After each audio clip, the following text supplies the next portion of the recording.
Imagine walking into a doctor's office with searing pain and asking for help. Instead of being treated for the pain, you are told it is just anxiety. Imagine waiting years for a diagnosis only to be told it's probably just stress. Now, imagine this happening not once, not twice, but systemically, across generations, across continents. Unfortunately, many women do not have to imagine this. It is their lived experience when accessing healthcare. I'm Rachel Shelley, and this is Women's World, Equity by Design, brought to you by City St George's, University of London, and the UNFPA, the United Nations Sexual and Reproductive Health Agency.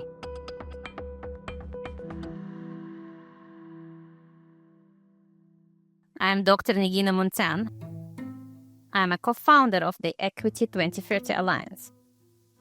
I'm Alita Taylor, a leading expert with Equity 2030 Alliance. I'm also an executive producer with a background in equity, diversity, and inclusion programming. It seems like an obvious fact. Every cell in our body is gendered. We should be treated differently. Yet, for far too long, healthcare has been ignoring that very simple fact.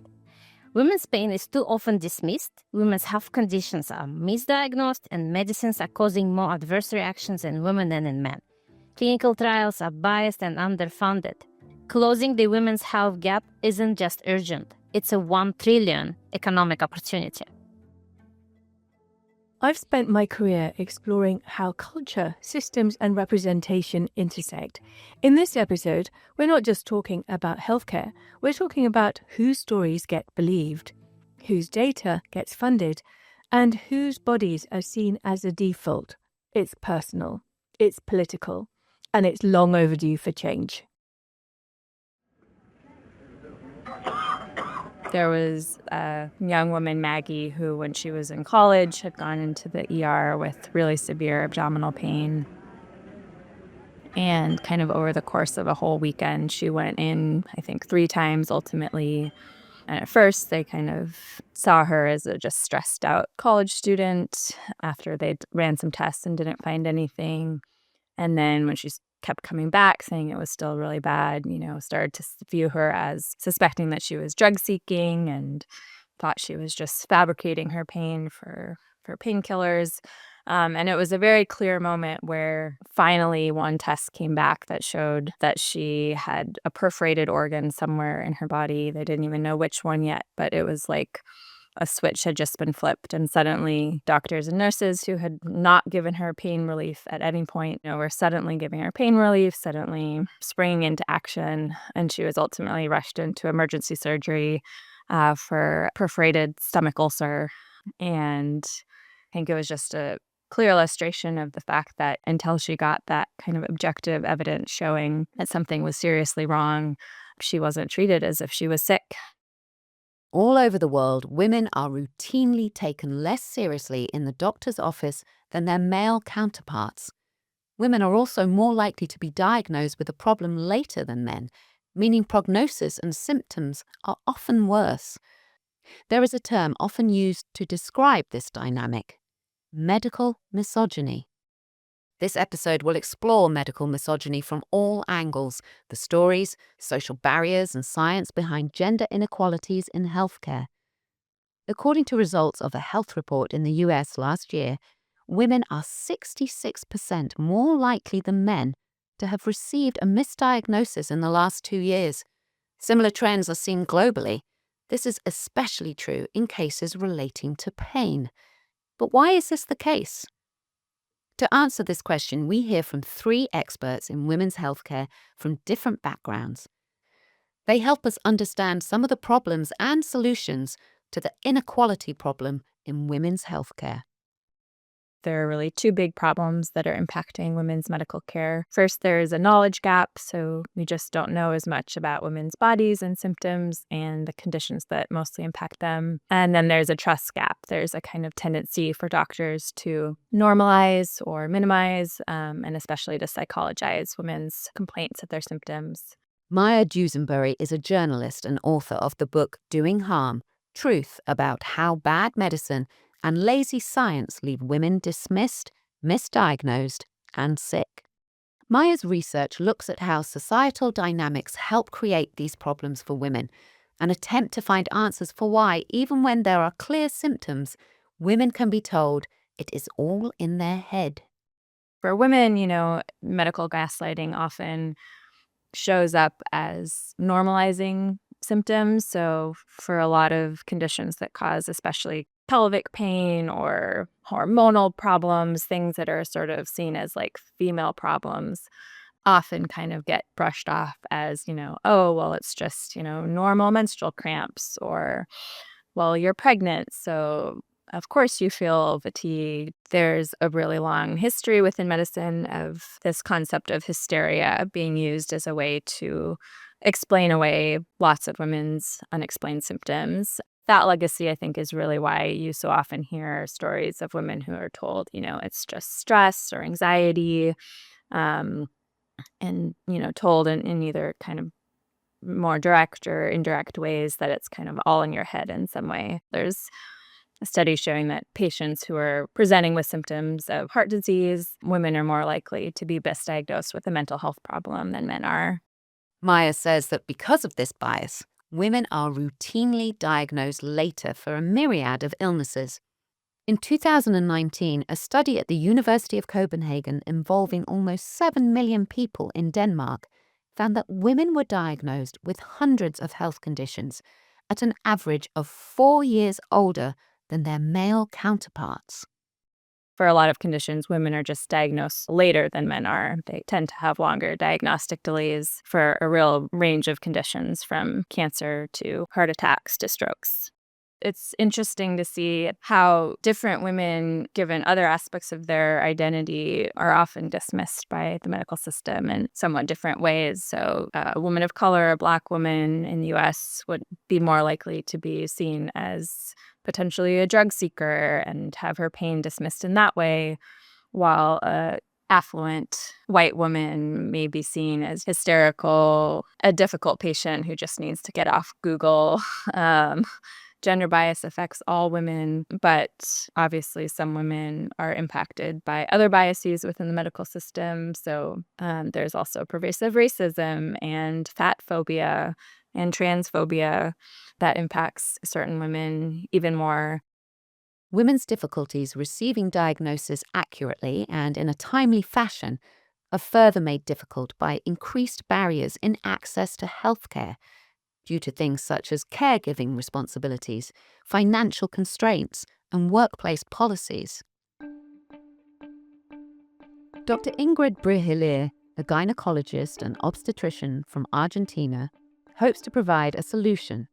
Dr. Briggiler is an entrepreneur and the founder of 2 healthcare startups, Nume, which offers services such as help tracking one's menstrual cycle and the home delivery of contraceptives, and Llamando el Doctor, a 24/7 virtual healthcare service.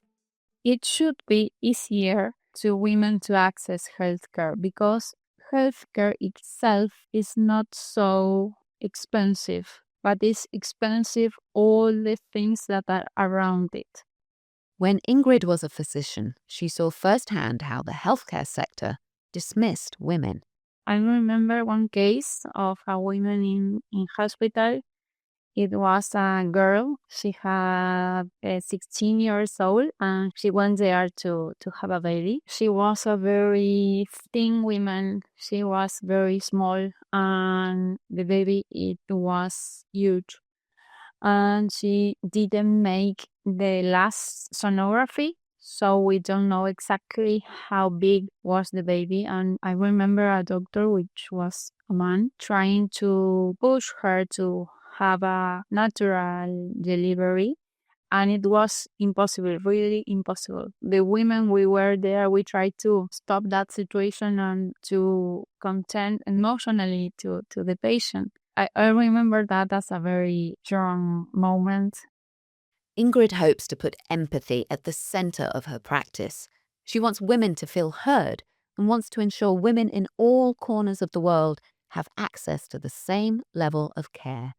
For us, it's very important, the empathy, and to the doctor to transmit some emotion through a video consultation. You can really hear the other person, although the conversation is between a screen.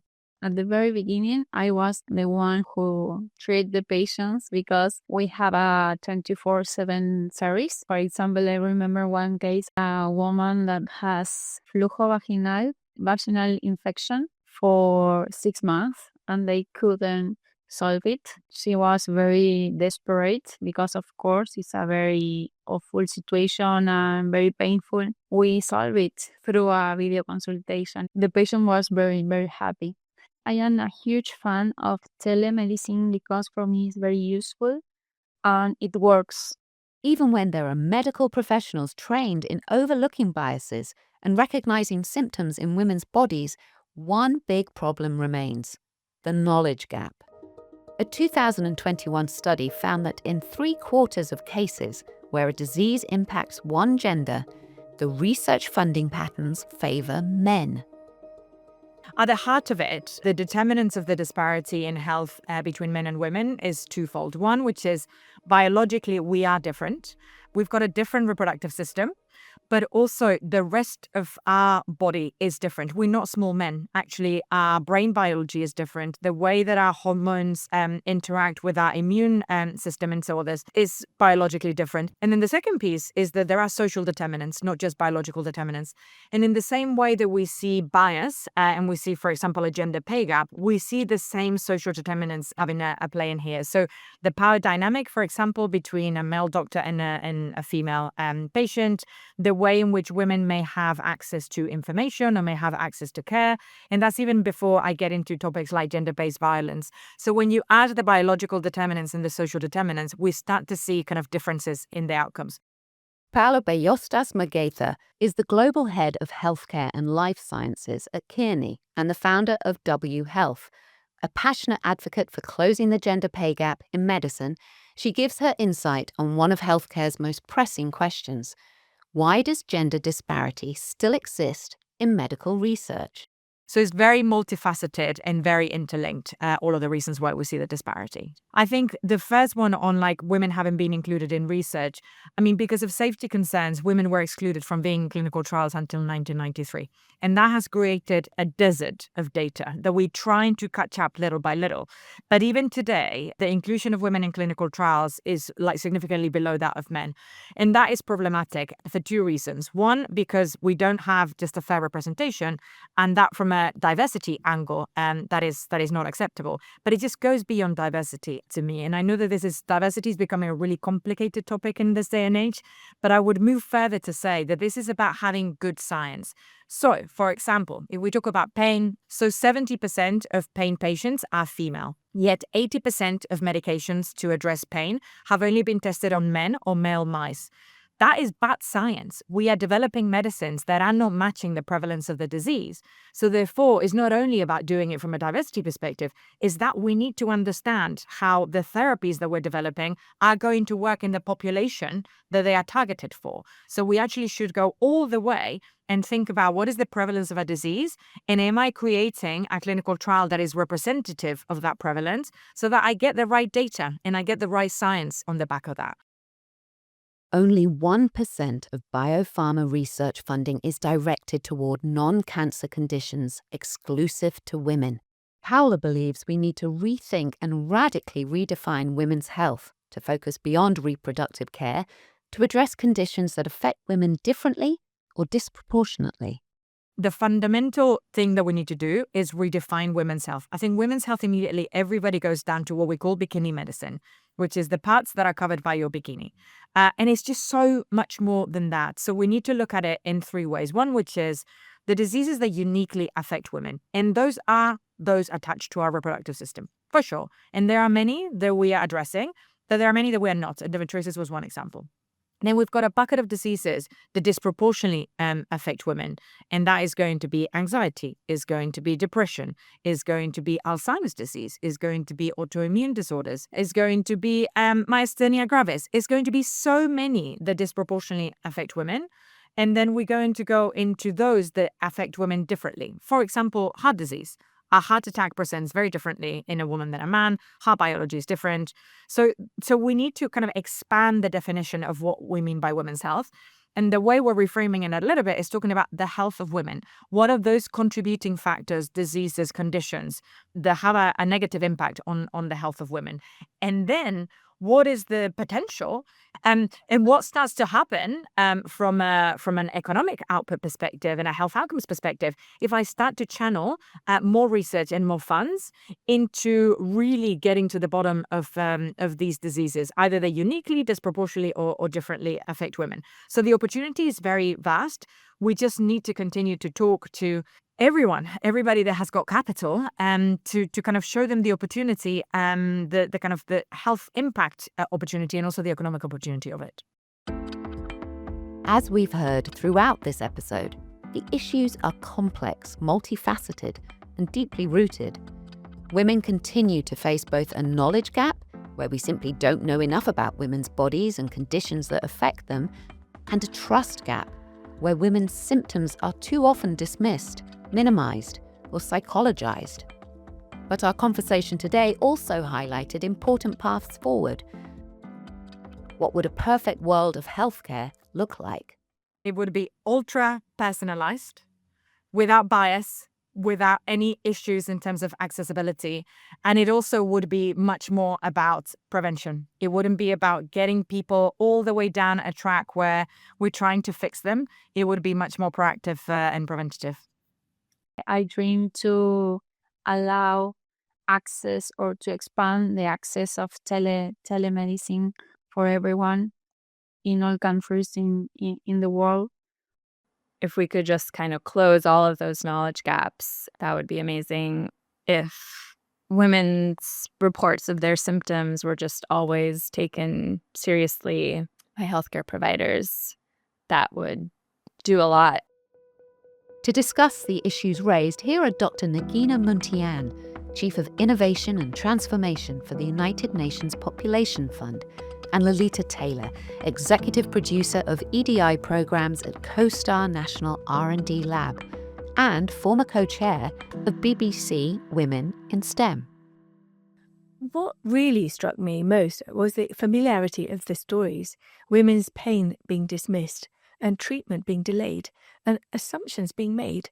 Whether it's stress misdiagnoses or racial bias, the pattern is clear and to me quite dangerous. Too often, the system tells women their suffering isn't real until they prove otherwise. You're so right that systemic dismissal is what we believe lead to the trust gap. Across regions, countries, women are told their symptoms are in their heads or just normal. It erodes trust in healthcare, and when trust goes, so does access. And these biases don't exist in isolation. They are worsened by race, income, geography, where those women are located. Even well-meaning clinicians lack data. Believe me, as a doctor, I know that. As our guest noted, when most pain medicines are tested on men or male mice, women are not just excluded, they are put at risk and danger. And we have to be concerned because it's a cycle. Women's symptoms are dismissed, so research isn't done. And without this research, future symptoms are ignored again. And as we heard with Maya, women are forced to prove they're sick before they're even believed. That's more than unfair. I think that's a systemic crisis. Absolutely, I agree with you. And through Equity by Design, we work with governments, providers, and researchers to shift the starting point. Instead of asking women to adapt, we advocate for a system rooted in women's realities, biological, social, and emotional. We fund local solutions and support female researchers to lead the studies that have long been missing. Empathy isn't soft, it's structural. And that's what I heard from Ingrid and Paula. It's how you design consultation rooms. It's who's in your clinical trials. And it's whether menstrual pain is seen as a medical issue or a personal inconvenience. And it's whether girls grow up seeing doctors who look like them and believe them. Yes, unfortunately, there is still work to do. But momentum is growing. More women are pushing back, more leaders are listening, and communities are demanding inclusive, evidence-based care. As UNFPA, we're not just responding, we're leading. And we call on partners to help redesign systems with women at the center, not as an afterthought, but as the baseline. Because ultimately, this is not just about creating a medical record, it's about rewriting the terms of care. And for that, we need more than awareness. We actually need action, and we need design and equity at its core. Organisations like the UNFPA play a crucial role, bringing stakeholders together, supporting innovative solutions, and ensuring healthcare reaches those who need it most, particularly in underserved communities. Well, for me, it's very important the work they do because, first of all, they promote health practices and also they support organizations like us or like many others that are working really with the women. I think vehicles and organizations like the UN are needed more than ever. Because we still need those global forces that are going to shine a light on the fact that not everybody is as privileged as us living in the global north, even though there is a lot of inequity even within countries in the global north. So I think they're going to continue to shine a light. They're going to continue to create programs that are going to bring just innovation and access to the places where it's needed most. And they're also a catalyst for those corporates that are still wanting to help and to be brought together in a way that can have impact. So the weight of the world is still really big. And if anything, is getting heavier. And when some of the big shoulders step to the side, it just means that more little shoulders are going to have to come underneath to hold the weight. And I think the UN is an organization that can hold some of those little shoulders accountable and encourage them to come forward and hold the weight of the world. Thank you to all our guests for sharing their expertise and perspectives on the challenges women face in healthcare systems around the world. I'm Rachel Shelley, and you've been listening to Women's World, Equity by Design. It was produced by Isabella Anderson, Hannah Grieve, and Mokshika Sharma of City St George's, University of London. Thank you for joining us.